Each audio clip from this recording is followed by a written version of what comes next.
O diretor-geral do Keren Hayesod, Masel, esteve no Brasil para participar de um encontro com o casal de filântropos Sheldon e Miriam Adelson, que foi promovido pelo Fundo Comunitário. O diretor esteve no Brasil justamente em meio às manifestações e à greve dos caminhoneiros e concedeu uma coletiva para a imprensa judaica. Ele falou sobre a história pessoal e profissional, as impressões do Brasil e da comunidade judaica, além das áreas de atuação do Keren Hayesod.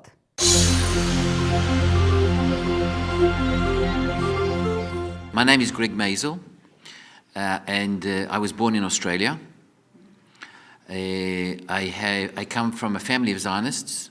We used to sit around the Shabbat table on Friday night, and we used to talk a little bit about business. My father was in business. We talked a lot about Israel, and from a very young age, all of the children, I have 3 siblings, and all of us were very, very passionate about Israel, even before we went to visit Israel. And I spent 1 year in Israel on a Masel program, which is like a Jewish agency program, and that was when I decided that I wanted to make Aliyah. And I was looking for a job. I was offered a position in the Jewish agency, and because we have 3 times a year the Board of Governor meetings, and my English is okay, they used to ask me when all of the people came from overseas, and I understand numbers, they said, "Can you please present the reports?" So after a very short time, someone from Keren Hayesod, who was then the CEO of Keren Hayesod, I was still very, very young and very green, came to me and said, "I want to send you to South Africa for 2 weeks. To talk to the young people. We need to get young people involved in Jewish life. We need to get young people involved in the connection with Israel. And we want to get young people involved with Keren Hayesod." I came back and I said, this is my calling in life. This is what I want to do. And then I began in Keren Hayesod at Young Leadership. And I went through a lot of different positions in Keren Hayesod, and I had the honor and the privilege of becoming the CEO of Keren Hayesod 11 and a half years ago. And I still feel when I walk into my office and I see the flag of Israel, and I see the picture of the Prime Minister, and this picture has changed in 11 years, and the picture of the President, I still feel such a privilege to be able to head this organization, together, of course, with the enormous responsibility.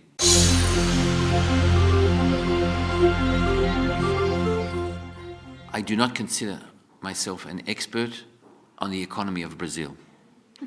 And I think that I'm not adequately able to give a good response. However, I noticed that when we arrived yesterday, there were very few cars on the road.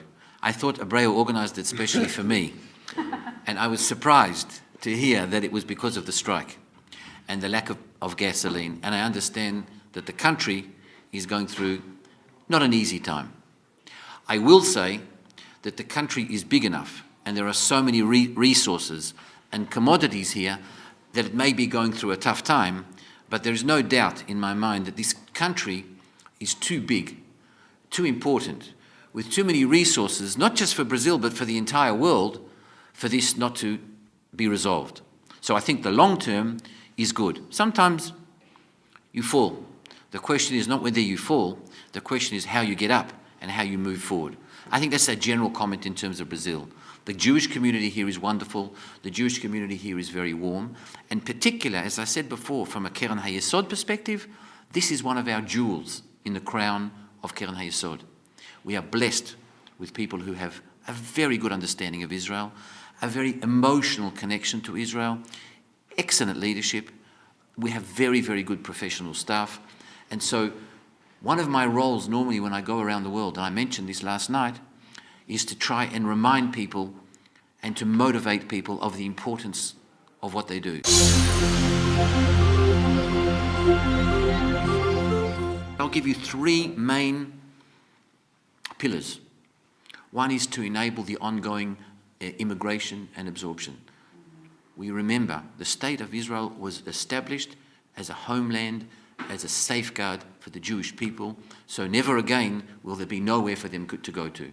Thank God, if we look around the world today, the Jewish world, we can probably say there are very few areas today of enormous distress, but there are still areas of people that want to make aliyah, that want to make immigration, and it's our responsibility collectively to help and to enable them to do that, and to assist them in their initial integration when they get to Israel. The second pillar is what we call the area of Jewish Zionist informal education.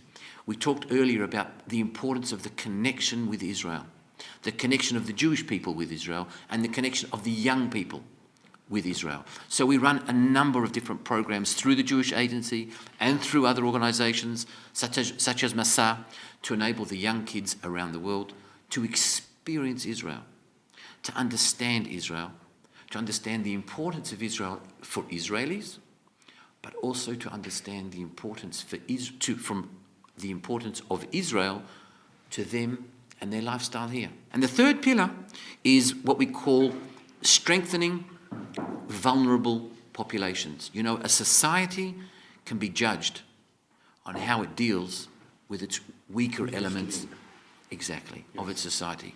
And we have enormous programs and wonderful programs and successful programs which we can measure the success for youth at risk, youth in the periphery.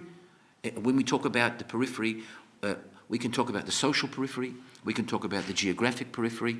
These are kids that come from very disadvantaged homes, but they don't have disadvantaged minds. It's our responsibility, collectively, to give them an opportunity to unleash what they have, and maybe they'll be the next Nobel Prize winner in 20 years. So we deal with the vulnerable populations in the youth, with an emphasis in the south and the north, in the peripheral areas, and we also focus on the elderly, particularly the Holocaust survivors, to enable them to live the rest of their lives in dignity.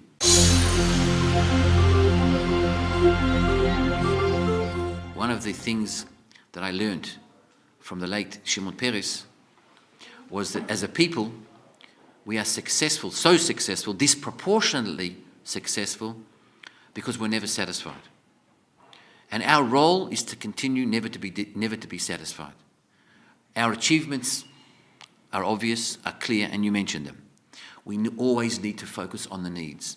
Let's not forget the enormous burden that the security has on our budget. And that is only going to increase over time. Whether we talk about military security, cyber security, these issues are not going to go, unfortunately. Maybe we should pray more for them to go away. But realistically, although we pray for them to go away, we need to prepare in case they don't. And that's going to be that's a burden for the Israeli citizens. The security, that's our responsibility. But because of that, that then creates needs, particularly in the weaker areas of Israel. And that is the responsibility of Jews everywhere and supporters of Israel everywhere. We have issues internally about being more tolerant one with the other. We have issues more about understanding what we are as a people and who we are as a people, and feeling good about our achievements and understanding that we're not a perfect people, and understanding what we need to do to make ourselves a better society. I think on balance, when we compare Israel to the nations, I think we're doing okay. I think we have a lot to be proud of. And because of that, we're always looking at how we can do better.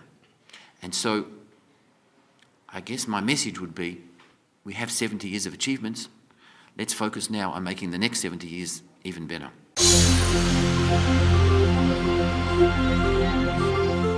É altamente dignificante para nós a presença do Greg aqui. É um apoio evidente, mas o principal é que quem ouve o Greg falar, o Keren Hayesod vai ser centenário em 2 anos. Em 2020, o Keren Hayesod comemora 100 anos. Então, esse ar jovial, essa mensagem moderna que o Greg traz, e acabou de dizer para nós, e como ele se comporta e como ele fala, isso é muito positivo. Porque o nosso objetivo, na verdade, é o futuro, é a continuidade. E com uma mensagem jovem, atual, moderna, ele está falando aí a linguagem que todo mundo quer ouvir. E uma organização centenária é difícil, né? Porque são 100 anos, e você, através dos tempos, você tem altos e baixos. Não, eles continuam, o Keren Hayesod continua muito atual, muito moderno. perfeitamente identificado com os problemas de todas as naturezas de Israel, os problemas sociais, os problemas da periferia, e, na verdade, eu acho que juntou-se o útil ao agradável. Tivemos o casal Adelson e tivemos a presença do Greg, que isso realmente vai reverter para nós, e a nossa expectativa é muito positiva com relação a isso.